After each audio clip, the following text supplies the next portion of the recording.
que o olhar misericordioso de Maria de Nazaré, essa mãe que mais amou e a mãe que mais sofreu, possa nos oferecer condições de a gente entender o estudo de hoje, porque, como o Bruno falou, é uma doutrina de consolo. Não é uma doutrina que bota o prego na ferida e fica revejando, porque quanto mais sofrer, melhor. Não, a proposta de Jesus para todos nós é que nós busquemos o consolo para podermos consolar, compreender para poder explicar o outro. Porque muitas das vezes nós vivemos num planeta que a gente chama de prova e expiação, porque cada planeta tem a sua graduação na escala de progresso moral, tanto quanto nós temos, e quando fala que é um plano de prova e expiação, associamos isso com sofrimentos infinitos, sofrimentos infindáveis.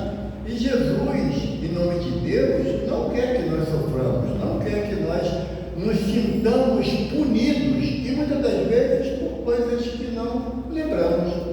Nós somos espíritas e estamos cientes de que a lei de reencarnação, ou lei da pluralidade das existências, ela é uma lei da natureza. Eu não preciso acreditar na reencarnação, mas eu sofrerei a ação dessa lei. Da mesma forma que eu não preciso acreditar em Deus para que Deus exista. Não tem essa correlação, né? Deus está infinitamente superior a qualquer necessidade humana. E a lei da reencarnação criada por Deus, todas as leis divinas passaram pela vontade do Pai, ela estabelece que nós teremos inúmeras oportunidades de rever as nossas ações. No texto de hoje, do capítulo 5, trata da justiça das aflições. Quando o bicho está pegando para o nosso lado, aí é um tal de ai Jesus, né? Socorre, Senhor, tenha misericórdia. Mas quando a barriga está cheia, goiaba tem bicho. É assim, tá? Quando está tudo bem com a gente, mesmo que o vizinho esteja passando por uma grave dificuldade, aí a gente olha e fala assim, está resgatando alguma coisa do passado.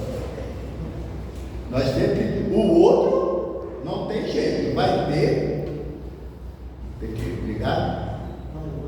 Bruno? Está aqui. Essas tecnologias, eu estou no tempo do gritofone, né? Era mais fácil, né? Eu berrava, os outros escutavam, até os espíritos saíam correndo, porque eu gritava. Aí com esse negócio de tecnologia, tem que dosar, né? Teve ontem, fazendo uma palestra lá no Cefac, na Taquara, aí uma senhora chegou e falou assim, gostando da palestra do senhor? Eu falei, que bom, obrigado. É porque o senhor grita, a gente não dorme. Mas já surtiu o efeito, né? Já surtiu o efeito, pelo menos ajudou de alguma forma. Aí o Santos vem com esse negócio de tecnologia, seja o que Deus fizer, né?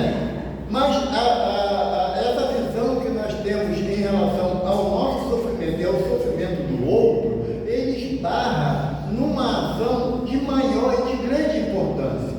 Se o sofrimento bate à minha porta, eu busco todos os meios necessários para que ele, se não puder cessá-lo, ao menos diminuir a situação. Mas quando ele bate na porta do meu vizinho, eu já não tenho a mesma sensibilidade de sequer perguntar a esse vizinho o que eu posso ajudar. Porque a gente tem medo de falar essa frase. O que eu posso ajudar? Eu ganho R$1.000. Aí eu falo, arruma 2, um caminho para tu. Mas não é que a proposta de auxílio está intrinsecamente ligada ao aspecto financeiro. Não é. Eu vou falar uma coisa aqui que algumas pessoas já escutaram, né? Lá no trabalho espiritual, lá na nossa casa, tem um benfeitor que ele fala assim, ô Jorge, se precisar, liga para o médico que ele tem uma orelha grande. Né? E assim, mas é uma forma de ajudar a pessoa. Você ouvir alguém que está passando por um momento difícil, mas a pessoa, ela tem consciência que aquele problema não é de fácil solução, mas ela deseja desabafar. Agora, quando a gente chega aqui no Samaritano, aí eu estou entrando na porta, aí o Sandro fala assim, mas tudo bem? Eu falei, Sandro, estou passando por um problema sério, tu não sabe como é que está a minha vida. Ele sabe. Ele não dá nem chance de eu falar do meu problema.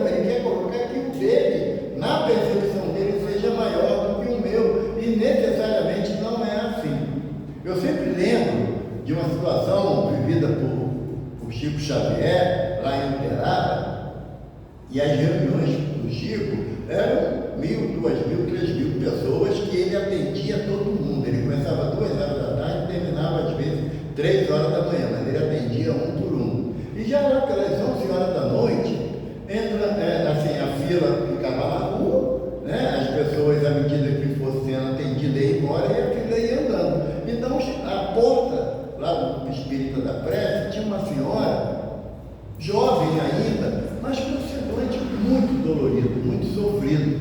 E quando chegou a vez dela, o Chico perguntou assim: minha filha, o que eu posso te ajudar?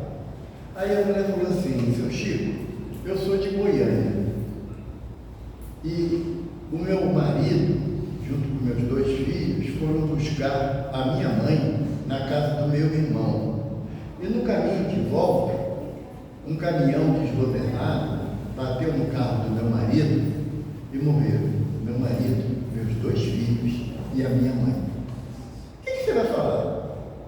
Uma pessoa: olha, estamos no plano de prova e expiação, eles resgataram uma prova, olha, ninguém morre. Será que a gente teria coragem de ser tão racional nesse momento? Você sabe o que Chico fez? Hein, Luciano? Chico levantou da cadeira, abraçou a irmã e chorou com ela copiosamente. Era só isso que ela queria. Ela não queria mensagem da família desencarnada, ela não queria que o Chico desse notícia, sabe? Ela queria apenas um abraço. E eu acredito que nossa Prefeitura de Jesus entenda que cada um de nós pode dar um abraço a todos que chegarem aqui, inclusive os trabalhadores da casa. Porque muitas das vezes a gente passa em cada pedaço, né, Vânia, do caminho, e a gente chega aqui porque compreende que nós que estudamos a doutrina espírita, que buscamos ter a compreensão das situações que nos cercam. Eu não tenho direito, eu, Evaldo, não me julgo com o direito de entrar aqui aos berros, aos prantos, descontrolado, porque acabou o gás na minha casa. Eu não tenho condições de fazer isso. Eu já tenho entendimento que o Senhor Deus me promove a possibilidade de ir capinar uma rua, e isso hoje é ofensivo, tá? Se você falar para alguém que vai capinar uma rua, varrer uma calçada para arrumar um trocado, isso é quase ofensivo, porque a maioria acha que dinheiro quem traz é o coelhinho da Páscoa, quem está perto da Páscoa, né? Mas quando a gente para pensar que não existe, mas eu já reúno condições de ter um entendimento racional, que eu tenho como buscar os meios de diminuir as minhas aflições, as minhas necessidades. Então, quando o senhor Allan Kardec, aqui no capítulo 5, fala da justiça das aflições, Emmanuel, no livro, se não me engano, Caminho, Verdade e Vida, Emmanuel fala para nós que todos nós podemos sofrer uma injustiça, e às vezes passamos uma situação de injustiça, mas jamais seremos injustiçados. O que Emmanuel está falando? E a situação que eu passo de dificuldade, não me dá o direito de acusar o outro de estar praticando uma injustiça comigo, porque a lei de Deus, por incrível que pareça, embora a gente não tenha uma compreensão muito exata, ela é perfeita e imutável.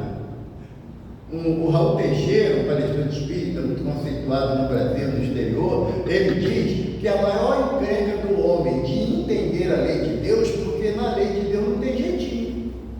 Não dá para burlar. Não, tira essa vírgula daqui que vai dar para dar um jeito. Não, a lei de Deus, ela é estabelecida pelo Pai Celestial, é uma lei imutável. É assim, desde o início do universo conhecido, e será assim pela eternidade afora. Então, isso que nos descontrola. Porque quando eu falo de aflição, existem várias formas de aflição, várias formas de dificuldades que a gente possa enfrentar, mas também nos dá o direito de discernir. Quem aqui acredita que Deus é bom? Só quando atende meus interesses ou sempre? Sempre. Deus é bom o tempo todo, Deus é bom. O salmista fala isso, né? Davi fala isso pra gente. Agora, eu acredito que Deus Deus é bom. A forma de que isso penetre no meu coração é ter certeza absoluta que Deus é bom. Aí complica pra gente. Sabe por quê? Porque eu falo que Deus é bom. Mas quando eu vi a minha filha desencarnar, eu falei, será? Porque a dor que a gente sente em determinados momentos põe em dúvida a nossa crença. E crença é diferente de fé. Tá? A crença, ela precisa de elementos quase que diários de renovação daquela crença. Eu acredito que Deus é bom, apesar de minha filha ter desencarnado, mas as outras filhas ficaram aí, estão tudo lá com idade, me enchendo a paciência, mas Deus é bom porque deixou elas. Mas ele também foi bom porque entendeu que aquela não tinha necessidade, ou não tinha a possibilidade de continuar a jornada física. Agora, ter esse entendimento é fácil? Não. Você acha que é fácil para um pai e para uma mãe ver o corpo de um filho, de uma filha, e você não tem domínio nenhum sobre aquela situação? O que resta é você levar para o cemitério, para o sepultamento do corpo. Mas se você tem fé que Deus é bom, a fé em Deus vai acalentar teu coração. Eu gosto de falar da Bíblia, porque eu sei que aqui todo mundo lê a Bíblia. Santo já leu a Bíblia umas 15 vezes, né, Santo, por aí? O Bruno está quase te alcançando, né? 13 tentativas. Mas na Bíblia tem um livro que é o livro de Jó. Jó era um homem, para aquela época, rico. Ele tinha 9 filhos e tinha 2.000 ovelhas. O seu pomar produzia frutas de todas as qualidades que ele vendia na cidade, e com isso ele rendia um bom dinheiro para ele. Na imagem figurada da Bíblia, Satanás, quem que tem medo do diabo? Satanás. Fica com vergonha, né? Aí é difícil. Não precisa ter medo não, porque não existe. Eu tenho fé em Deus. Hã? Eu não tenho medo do diabo porque eu tenho fé em Deus. Isso, e o diabo não existe.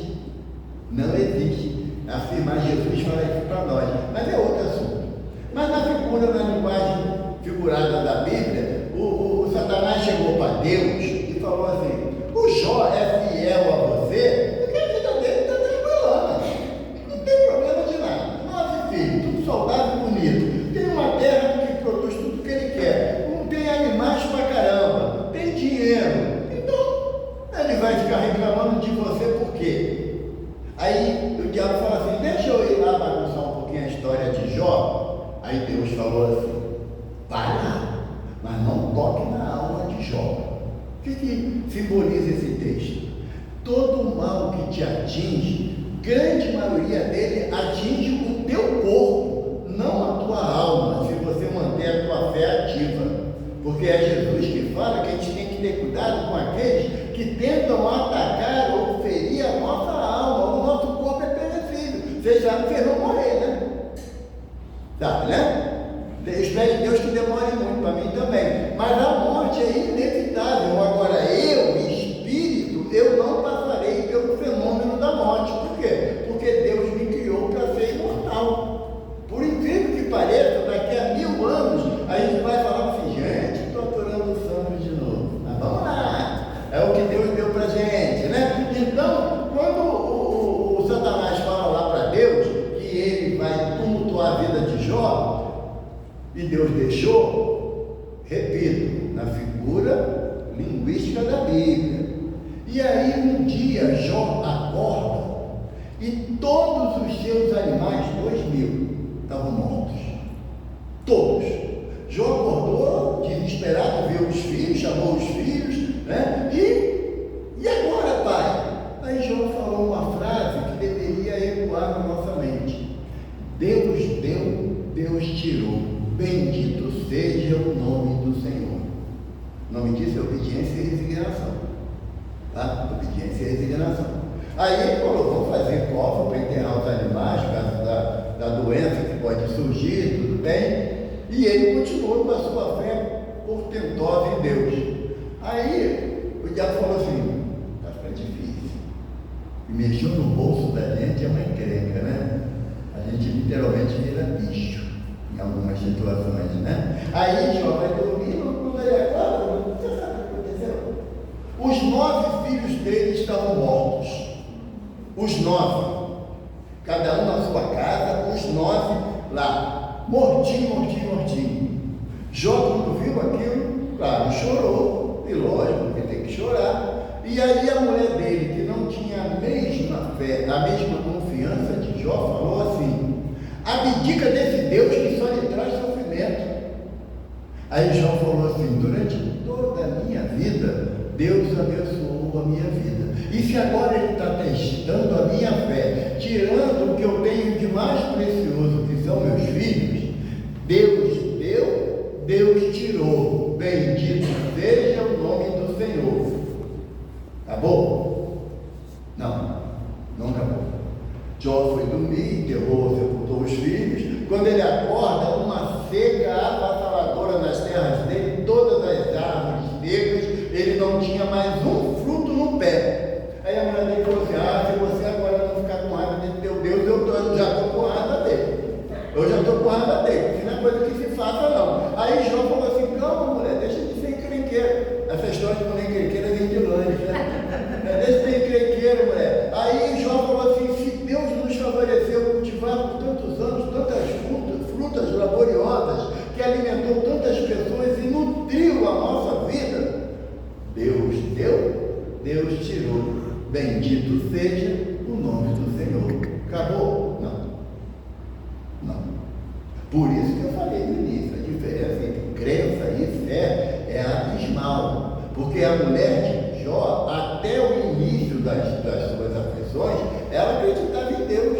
Jó falava que Deus era bom, ela acreditava. Mas no transcorrer das provações, ela já tinha descrido completamente da vontade de Deus. Jó não.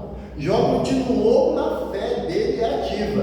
Quando no outro dia, eu acho que o problema de Jó era dormir. Porque ele dormia bem, acordava de encrenca, né? Quando ele acordou, o que aconteceu com Jó? Estava leproso. O corpo dele era chaga pura. Aí a mulher falou: agora eu vou ter que cuidar de você, né? Porque ela reclamou, mas era parceira, ficava de lado dele. E ele falou para ela: mulher, acalma teu coração, porque o Senhor faz que nasça o sol para o bom e para o mal. A chuva cai sobre o justo e injusto. Deus é bom, Ele deu, Ele tirou. Bendito seja o nome do Senhor. Está na Bíblia essa história. Depois, Satanás falou assim: com esse cara não tem jeito não. É melhor deixar ele em paz lá. Lógico, porque ele não teve os 9 filhos de volta, nem os animais, nem as terras, mas ele teve a saúde recuperada e ele foi conquistando as condições semelhantes que tinha antes. A saudade dos filhos, claro, permaneceu, mas ele guardou no seu coração uma fé ativa em Deus. Então, quando a gente está enfrentando as nossas dificuldades do dia a dia, que a gente fala assim, ontem foi 29, né, de fevereiro, aí a minha irmã falou assim: hoje é o dia 43 de fevereiro, ou mês longo que não acaba, porque quando a gente está com alguma dificuldade, um dia custa passar, a noite é uma eternidade, tudo isso é normal a gente sentir. Nós não estamos aqui para estimular a ideia do masoquista: quanto pior, melhor. Não, quanto pior, pior. A doutrina nos propõe que diante da dificuldade um do outro, a gente se dê a mão. Porque caminhar sozinho é muito difícil, não é, gente? Caminhar sozinho. E quantas vezes a gente se sente sozinho dentro da nossa casa? A gente não tem com quem dialogar. A gente não tem com quem colocar uma preocupação, ou mesmo uma fantasia, uma coisa boba. Eu gostaria tanto de ver a Olimpíada em Paris. Minha mulher falou assim: liga a televisão. É o mais perto que eu vou chegar da Olimpíada aqui, porque eu não tenho condições. Mas, sabe, pelo menos dividir com ela um sonho, uma vontade. Muitas das vezes a gente dentro de casa não tem isso. Aí vem aqui pro centro, tu quer para todo mundo. E esquece que a primeira caridade que nós temos que fazer é dentro da nossa casa, com aquele que caminha junto com a gente. Ou vamos fazer Deus, porque as coisas aconteciam contrárias à vontade dela. A justiça das aflições, as causas atuais das nossas aflições, nós temos que usar o racional. Se eu acredito, como João Evangelista fala na primeira carta dele, que está lá no Evangelho, na Bíblia, João Evangelista fala que Deus é amor. Se Deus é amor, é inconcebível Deus querer que uma das suas criaturas sofra, para apenas nós testemunharmos que Deus gosta de mim e manda sofrimento para mim. Não, gente. Essa visão era a visão do Velho Testamento. Nosso Senhor Jesus Cristo nos traz uma visão muito mais próxima da realidade. Jesus fala: eu não quero sacrifício, eu quero misericórdia. Se eu ainda não compreendo aquele que caminha comigo, que está enfrentando alguma dificuldade, seja que nível for, eu não estou dizendo que você compactue com o erro do companheiro, não é isso não. Mas também você não pode ser o primeiro a jogar um pato de terra em cima dele, ou dela, sabe? Acusar sistematicamente, que a gente ouvia antigamente, né? Isso daí não tem mais jeito, não, é daí para pior. E para Deus não tem.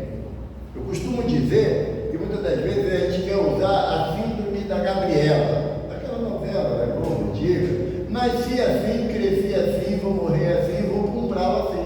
Umbral seria assim, para o católico o inferno, sabe? Essa muda de nome, mas a sistemática é a mesma. Então, se a gente não entender que Deus é amor e que eu vejo o sofrimento de alguém, que eu possa ao menos oferecer as orelhas para a pessoa desabafar comigo, porque quando a gente fala assim, lá vem Soraya, um poço de problema. Aí, Soraya, desculpa que eu estou atrasado. Sabe? Isso não é caridade não, gente. Isso daí, os benfeitores, Kardec pergunta assim aos benfeitores no Livro dos Espíritos: vencidos os vícios e a inferioridade, o que impede o homem de progredir, de evoluir? A pergunta já causou estranheza para mim, porque eu entendia que se eu superar os meus vícios de qualquer ordem, porque a gente quando fala em vício, a gente fala, se atém ao cigarro, à bebida ou à drogatização, né? A gente se atém a vício nessa parte, mas a fofoca também é um vício, a inveja também é um vício, a maledicência também é um vício. Então, são outras ações que nós cometemos que nos trarão consequências sérias, muitas das vezes ainda nessa existência. Porque quando você começa a meter o malho na vizinha, aí chega um dia que você precisa da vizinha, e a vizinha sabe que se meteu o malho nela. E se ela não quiser te ajudar, ela está errada? Não, porque se você ainda não tem a consciência que você não deve falar mal de ninguém, não é? Então você tem que entender que ela ainda não tem a maturidade moral e espiritual de perdoar as tuas maledicências, a tua fofoca, tá? Então, quando a gente entende que diante dessas dificuldades eu posso oferecer ao outro uma situação melhor, quando nós chegamos aqui nos irmãos samaritanos, eu nunca vi lá uma mesinha lá cobrando entrada. Eu nunca vi. Por quê? Porque o que o Evangelho me propõe é dar de graça que eu de graça recebo. Mas a gente sabe que tem pessoas que pegam a cesta básica dentro da casa espírita e vendem na comunidade. Não dou mais essa pessoa, porque eu descobri isso. O Chico falava assim, lá na casa, lá no grupo espírita da prece, tinha um bazar. Né? E aí chegou uma irmã lá e deu, eu não sei se eu vou falar o nome certo, as meninas me ajudam, escarpão. Não tem um sapato assim? Tem a mínima ideia do que fez, mas o nome eu guardei. Aí a mulher, ela viajava muito e ela queria doar um sapato desse para o bazar.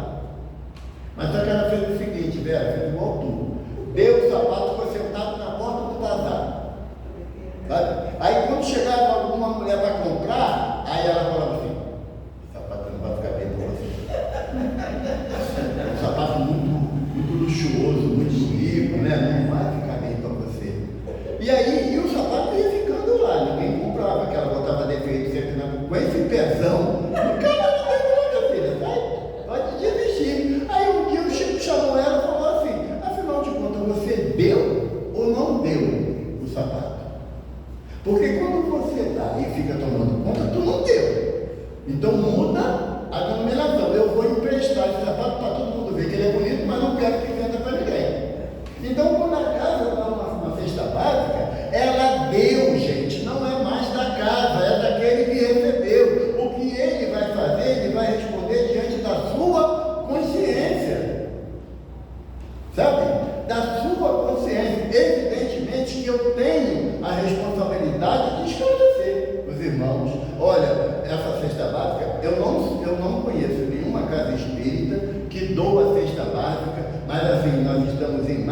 já está tudo certinho para a cesta básica em maio.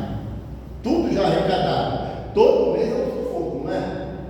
Todo mês é um sufoco. Então, aí a gente vai esclarecer. Essa doação é fruto do trabalho de um grupo de pessoas. Então, pelo menos que ela sirva para alimentar o teu corpo e o teu coração. A pessoa pode até continuar, sabe, Soraya? Mas ela vai começar aquilo dali a ativar a sua consciência e em algum momento ela vai falar assim: ai gente, acho que eu vou lá no Samaritano e digo que eu não quero mais cesta básica não. Todo mundo já sabe que eu vendo mesmo. Mas não é você meter o dedo no nariz da pessoa, acusar as pessoas dessas dificuldades. Tem um outro caso que eu gosto de contar do Chico, que lá o Chico também distribuía a cesta básica, sabe? E, lógico, que ficava muita gente na fila. E um dia, um chegou lá e falou assim: Chico, você sabe Dona Efigênia? Alguém chama Efigênia? Não, né? Não, que bom. Porque às vezes eu fico no nome, tem gente na plateia, sabe Dona Efigênia? O Chico falou assim: pois é, Chico, ela tem 3 casas alugadas, mas está lá na fila para pegar cesta básica. Ela precisa não, Chico. E ela daí ainda toda emperequentada, sabe?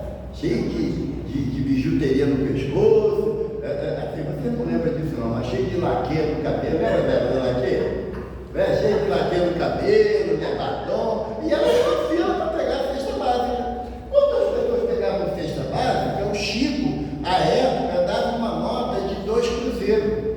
Aquela cor de abóbora. Tá? Quem disser que lembra, está contando a idade, né? Aí, quando chegou a vez dela, o que Chico fez? Deu a cesta básica dela e deu a notinha de 2 cruzeiros. Aí eu falei: Chico, mas tu não sabe que ela não precisa? Ah, meu filho, ela está se preparando para outra existência que vai vir, pobrezinha, coitada. Então ela está aproveitando para diminuir o orgulho e a vaidade agora. Então na outra ela vai precisar muito. E ela vai ter que encontrar uma casa espírita para isso. Porque a questão das nossas ou das aflições dos outros não nos dá o direito de julgar ninguém. Porque é a palavra de Jesus: não julgues para não ser julgado. Na mesma medida que julgar o teu semelhante, tu serás julgado. E quando nós falamos da justiça, estamos falando de justiça divina e não justiça dos homens. A justiça dos homens é compatível com o nosso nível de progresso moral. Se nós temos um policial corrupto, um juiz corrupto, eles não nasceram corruptos. E eles são corruptos porque alguém alimenta a corrupção deles. Não podemos esquecer disso. Mas como nós não queremos, muitas das vezes, sofrer a ação de uma lei que a gente sabe que não é nada fácil, então eu busco comover aqueles que são executores da lei. Mas é culpa só deles? Não, é minha também. Então a justiça das aflições se aplica a partir do momento que eu compreendo que Deus é imensamente bom e justo e misericordioso. Porque na lei de Deus não existe, vou falar uma coisa que vocês não sabem, mas na lei de Deus não está previsto o castigo. Sabia disso? Deus não castiga ninguém. É incompatível o castigo com o amor.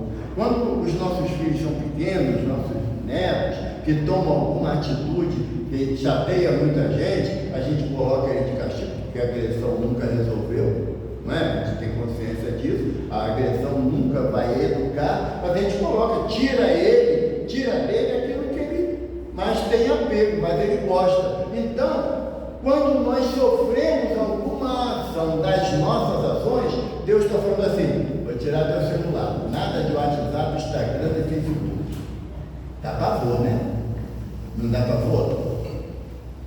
Estava vendo uma reportagem semana passada, um incidente que houve num avião lá nos Estados Unidos, que a família estava indo para algum outro estado lá, e era uma viagem de 6 horas de avião.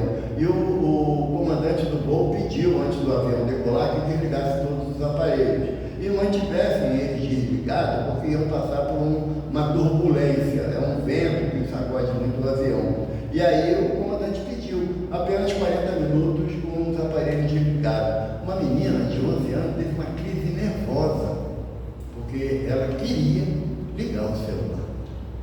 Quando a gente acorda de manhã, o que a gente faz? A primeira coisa que a gente faz, é lógico, abre o olho. A segunda, faz a prece agradecendo a Deus ou liga ou vê o celular pelo WhatsApp? Silêncio. Quem dera que fazer a prece. Eu estou começando agora a fazer a prece. Porque eu falo isso, tem que tomar vergonha e não fazer mais, né? Mas naturalmente nós pegamos o bendito do aparelho deitado na cama no escuro. Isabela vou começar a dormir 11h30 da noite, eu vou ficar acordado nessa hora. O que a gente está demonstrando com essas ações? Que o meu propósito ainda não é compreender a lei de Deus. O meu propósito é usufruir das coisas da vida material. É individual. Evaldo, está todo mundo errado? Não, porque o erro tem o tamanho da minha consciência.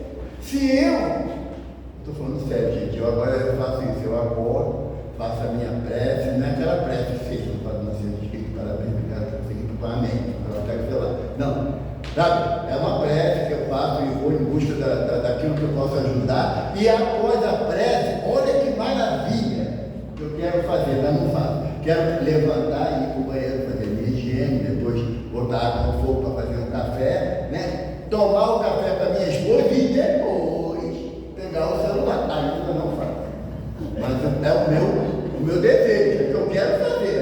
Eu já acordo e faço a prece. Show de bola. Por quê? Porque ao longo do dia, o celular, o WhatsApp não vão diminuir as minhas aflições, as minhas dificuldades. Não vão. O que vai fazer isso, primeiro, é a minha fé raciocinada, como o senhor Allan Kardec fala. E a fé raciocinada é aquela que enfrenta a razão em todas as épocas da humanidade. Hoje, quando a gente fala que as sondas espaciais, o telescópio James Webb, descobre uma estrela, uma galáxia, para a gente que acompanha os noticiários e sabe o que a potência ainda absurda de Deus, que a gente não tem como mensurar, porque Deus não ia criar um planetinha azul, uma poeirinha na nossa galáxia, para ter gente só aqui vivendo. Não dá. A obra de Deus é infinitamente maior do que isso. Então, se a obra de Deus é infinitamente maior do que isso, a minha fé em Deus tem que ser uma fé mais intensa. Porque é Tiago que fala para a gente na sua epístola, né, lá na Boa Nova, no Novo Testamento, a fé sem obra é morta. Se você diz que tem fé em Deus, mas não move uma palha para sair dessa situação, você não tem fé não. E eu tenho uma outra notícia, eu já disse que todo mundo vai morrer, né? A outra notícia, aí eu falei aqui também, que não tem castigo de Deus. Também não tem milagre não. Na lei de Deus não está previsto o milagre de você ficar em casa chorando porque não tem arroz para botar na panela para os meninos e você achar que a tua fé vai fazer brotar um arroz na panela. Não rola. Não rola. Se você não sair de casa e ir em busca daquele alimento para você, para os seus filhos, para os seus netos, do nada se tira, fala Emmanuel para a gente no pão nosso. Então essa certeza da presença de Deus em nossas vidas nos dá a tranquilidade que se eu estou passando por uma dificuldade, alguma coisa está sendo apontada para mim. Alguma coisa está me dizendo que eu tenho que mudar meu comportamento. Não é o propósito da doutrina espírita ficar acompanhando as pessoas ou os seus seguidores para saber se está errando ou está acertando. Não é o propósito da doutrina. O propósito da doutrina é você falar igual Paulo de Tarso, que ele fala que nós somos acompanhados por uma nuvem de testemunha. Quem são essa nuvem de testemunha que Paulo de Tarso fala na carta aos Hebreus? São os Espíritos. Mas Paulo não fala se essa nuvem ela é cheia de pontinhos brilhantes, estrelinhas bonitinhas, ou aquela nuvem da família Adams. Lembra do desenho que tinha aquela, no carro deles, né? Tinha aquela nuvem escura com raios e trovão? Paulo não fala, porque isso aí vai ser compatível com o meu nível de pensamento. Se eu sou uma pessoa que resmungo o dia todo. Eu conheço pessoas assim, você está lá na esperando do almoço, aí tem arroz, feijão, aí, às vezes tem um franguinho, uma saladinha, aí a pessoa fala assim, mas não tem batata frita. A pessoa reclama do que não tem e esquece de agradecer o que tem. Não é? Eu tenho 4 netos. Agora em abril vem a Alice, que é a primeira neta, vai ser uma bagunça danada. Mas aí o meu neto, quando era pequenininho, os 2 mais velhos têm 18 anos, eles iam lá para casa, porque os pais trabalhavam e ficavam em casa comigo. Aí eles falavam assim, o que é o almoço? Aí eu falava, chouriço. Ah, tá bom. Aí chegava na hora do almoço e eles falavam assim, chouriço é bom, né, vô? Eu falei, uma delícia. Eu nunca comi, porque me perdoe, eu não tenho muita atração pelo aspecto físico do chouriço. Tá? Eu não tenho. Então, eu nunca comi. Mas era uma forma de eles entenderem que o que estava no prato era o que a gente precisava, o que a gente tinha naquele momento. Agora, quando a pessoa bota lá comendo no prato, aí às vezes um fedeiro dele também fala assim, não como isso. Fala isso para a dona Dalva, minha mãe, para tu ver que tu arrumar de encrenca. Fala, porque a minha mãe falava assim, não quer comer? O problema é seu. Ela tirava o prato e botava de novo, não. Aí tu não dormia. Por que tu não dormia? Porque a barriga roncava, né? Aí chegava lá e falava assim, mãe, agora eu quero amanhã, almoço é amanhã, acabou a hora da janta. O que eu aprendi? A hora que a velha botava o prato na mesa, eu queria saber o que é, eu tratava tudo. Hoje em dia os filhos falam com toda a eu não gosto disso. Bom, come sem gostar mesmo, que é o que tem. E muitas das vezes os nossos filhos chegam na fase adulta e eles falam assim, eu não entendo como minha mãe me criou, me obrigando a certas coisas. Porque muitas das vezes os pais passaram por tantas privações e quando olham o filho fazendo exigências descabidas, aí o filho fala, chega na casa espírita, na evangelização, fala que está sofrendo, que a mamãe não gosta dele, o papai não gosta dele, a vovó é uma... Não, vovó é uma coisa legal, né? Mas tem vovó que não é fácil não. Por quê? Porque nós ainda não aprendemos que muitas das vezes os filhos vêm para nossas mãos para serem educados. Eu gostei de uma frase de uma pedagoga que falou que na escola a criança aprende, a educação é em casa. Não é assim, não é? Olha, dormiu. Não. Quer ver se não pode ficar parada, né? A gente fica preocupado. Não, né, mãe? Dormiu não. Já te deixa tá? Então, muitas das vezes nós esquecemos de educar os nossos filhos para onde? Mas para a vida.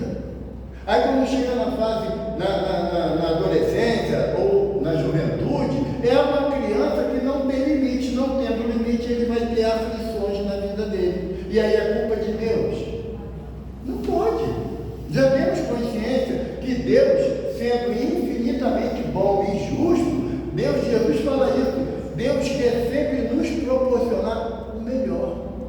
Agora, evidentemente, que está nas minhas mãos. Eu entender que aquilo que eu estou enfrentando nessa existência está querendo me dizer alguma coisa. Está querendo me dar alguma informação que eu ainda não entendi direitinho. Sabe? E não simplesmente abrir a boca para botar a culpa em Deus, porque, afinal de contas, papai do céu não vai ficar com bronca de mim mesmo. Quem já passou aqui por uma ingratidão? Viu? Levanta a mão para mim. A senhora também? Sabe por que você passou por ingratidão? Não, porque estou orgulhosa mesmo. Sabe? Porque quando a gente se preocupa de fazer algo por alguém esperando o retorno, é orgulho. Imagina se Jesus, lá na cruz, Jesus falasse assim, pai, tu está vendo o que eles fizeram comigo, né? Agora manda fogo do céu para acabar com a raça toda. Evaldo até achava que ele estaria um pouquinho certo, que a gente exagerou com ele, né? Mas o que ele pede no alto da cruz, vocês lembram? Pai, perdoa-os, pois não sabem o que fazem. Jesus pede gratidão, ele pede reconhecimento pelo bem que ele fez para toda a humanidade? Não. Jesus passou por alguma aflição? Não. Nem na crucificação, Emmanuel fala que Jesus sofreu, ele sentiu dor, mas o sofrimento é opcional. É quando o filho fala alguma coisa, ou então aquela figura que a gente ama muito, né? A nora, o genro, a sogra, né? A gente ama de paixão. Fala alguma coisa que desequilibra a gente. Aí a gente fala o quê? Caro com ingratidão no bem que eu fiz. Não, você já teve a sua recompensa de Jesus. Porque se você buscar a recompensa aqui na terra, não a espere no céu, porque você já usufruiu dela. Então, assim você vai ter gratidão. Tá bom? Depois a gente vai juntar. Tá bom? Porque essa ideia nossa de que eu estou sofrendo porque Deus está me castigando, Deus não é Evaldo. Evaldo fica com guarda-rancor, o Evaldo, que nem a garotada fala, pega ranço. Deus não é assim não. Então a lei de Deus é uma lei de amor. Mediante o meu afastamento dessa lei de amor, eu causo sofrimento ao outro. E como tudo que eu faço ao outro retorna para mim, porque é o mestre que nos propõe, Jesus propõe para a gente, faça o teu semelhante que gostaria que lhe fosse feito. Gente, pelo amor de Deus, faz uma fofoca de mim aí. Quero lugar aí, pô, eu faço fofoca de tanta gente, ninguém faz de mim, a gente faz isso. Dá para falar mal de mim um pouquinho, mulher? Quando quiser falar mal, me pergunta, eu sei coisas horríveis. Eu sei mesmo. Então a gente não age com essa intenção de, a gente fala que eu não vou dar munição para meus inimigos, não é? A pessoa é uma falsa comigo, eu me retraio, eu não vou falar tudo que eu vivo, o que eu sinto, o que eu penso para aquela pessoa. Mas será que você é honesta com outras pessoas? Porque você, Joana de Ângeles, no livro do Homem Integral, não vai ler esse livro não. Porque você vai lendo o livro, você vai reconhecendo os seus erros no livro. E Joana de Ângeles fala assim, bota atenção, escuta, Márcia, todo defeito que você vê no outro, ele é reflexo dos seus defeitos. Vou repetir, está gravado, né? Todo defeito que você vê no outro, ele é reflexo dos seus defeitos. Então, se eu acho que alguém é fofoqueiro, que alguém é maledicente, que alguém, fulano é muito egoísta, presepeiro, adora aparecer, porque eu estou encontrando eco nessa observação do outro. A diferença é que o outro é corajoso e faz, e eu fico na encolha, mas espetando o dedo na dificuldade da pessoa. Então a proposta de Jesus, que é que faça o teu semelhante aquilo que gostaria que ele fosse feito, a proposta de Jesus é assim: ama até os teus inimigos. Jesus adora uma encrenca para a gente, porque tem hora que para amar amigo já é complicado, né? E tem certos amigos, pelo amor de Deus, muita fé nessa situação para poder continuar falando com a pessoa. Às vezes a gente finge que não viu a ligação, né? A Soraya faz isso. Finge que não viu a ligação. Aí passa 3 dias e fala assim, menina, meu celular está com defeito. Não ligava nem a toque de caixa. Aí a pessoa que nem é boba nem nada fala assim, só estava com defeito para mim, né, Soraya? Sabe? Então nós temos que praticar aquilo que nós gostaríamos de receber do outro, gente. Não tem outro meio de evitar as aflições atuais que nós enfrentamos. Se eu não sou paciente, que eu não tenho paciência, como que eu vou exigir que as pessoas tenham comigo? Se eu não estabeleço uma norma de conduta. Se eu sou uma pessoa que já uma coisa que me irrita muito no outro, a pessoa prepotente. Por quê? Porque eu sou. E eu não gosto da forma que eu sou. Então eu estabeleço que fulano é prepotente e eu também não gosto de ser. Mas só que ele é prepotente, mas eu não tenho como fazer nada. Eu tenho o que fazer em relação a mim. Jesus fala para a gente, baseado na lei de causa e efeito, né, que é a lei da justiça divina, ele fala, vá, proceda como entender, mas irás receber como fizer, como merecer. A lei é essa. O mestre fala assim para nós, os meus discípulos serão reconhecidos por muitos se amarem. O que Jesus está falando?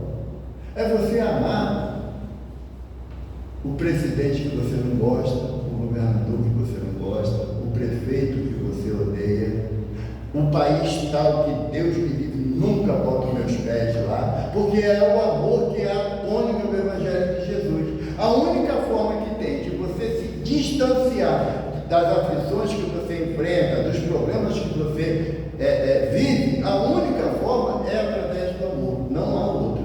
Não tem palavrinha mágica, não tem. O que tem é uma proposta de mudança íntima, como Kardec fala no texto. Se eu tivesse tomado essa atitude, eu não estaria passando por essa consequência. E tem uma frase muito antiga que diz que o se eu soubesse, já chega tarde. Só que nós somos reencarnacionistas. Então, se a minha proposta é eu ser melhor hoje do que eu fui ontem e amanhã do que eu sou hoje, sempre tenho tempo de mudar. Sempre dá tempo de mudar. E não é mudar para que o outro goste de mim, mudar porque o outro fica feliz comigo, não. O primeiro passo que a gente dá para arrumar encrenca na vida da gente é querer ser aceito por todo mundo. Porque nem Jesus foi. Agora, o mestre, apesar de não ser aceito por todos, o mestre mudou a conduta dele, ele desviou o caminho dele, distanciando da lei de Deus? Não, porque ele já sabe que aquele é o caminho correto. Vamos comparar a gente com Jesus, não é legal. Mas Jesus falou o quê? Se quiserem ser perfeito, como perfeito é o Pai que está no céu, amam até os vossos inimigos. É a proposta do Evangelho, não é invenção da gente. Enquanto eu estabelecer que eu devo trabalhar dentro de mim a prática do amor como Jesus nos propõe, porque Kardec pergunta aos benfeitores, como é a caridade? Como Jesus entende a caridade? E os benfeitores falam, benevolência para com todos. Já completou. Indulgência para os erros do semelhante. Continua entregando. E perdão incondicional. É o nosso caminho, é o nosso roteiro, porque vocês sabem que depois dessa experiência na matéria, teremos outras. Então, se a gente decidir agora, a gente vai dar um passo muito importante para a nossa jornada espiritual. E teremos condições de entender as aflições, estender a mão para aquele que ainda não entende as aflições. Porque Paulo de Tarso fala assim na carta aos Romanos, sofreis, mas não murmureis. Entendeu? Nada de reclamar. Sabe? Porque a gente reclama muito mais do que busca solução para determinados problemas. A gente faz igual a criança que está no quarto escuro, tampa a cabeça na esperança de ficar a salvo de qualquer assombração. E a proposta do Evangelho é que a gente, mesmo enfrentando dificuldades, que a gente sabe que não são poucas, mas a nossa confiança em Jesus nos estimula a andar para frente. Porque sabemos que no final da jornada tem um mestre de amor, falando assim para a gente, de braços abertos. Vinde a mim, todos vós que estáis cansados e sobrecarregados, que eu vos aliviarei. Aprendei comigo que o meu fardo é leve e o meu jugo é suave. Jesus é assim. Jesus não está aqui para julgar e condenar a gente em nada. Quando a gente toma uma atitude completamente indevida dentro dos conhecimentos do Evangelho, o mestre fala assim, vamos dar mais uma oportunidade. Ele vai conseguir. Jesus, ele é rico em misericórdia, como ele deseja que nós sejamos uns com os outros também.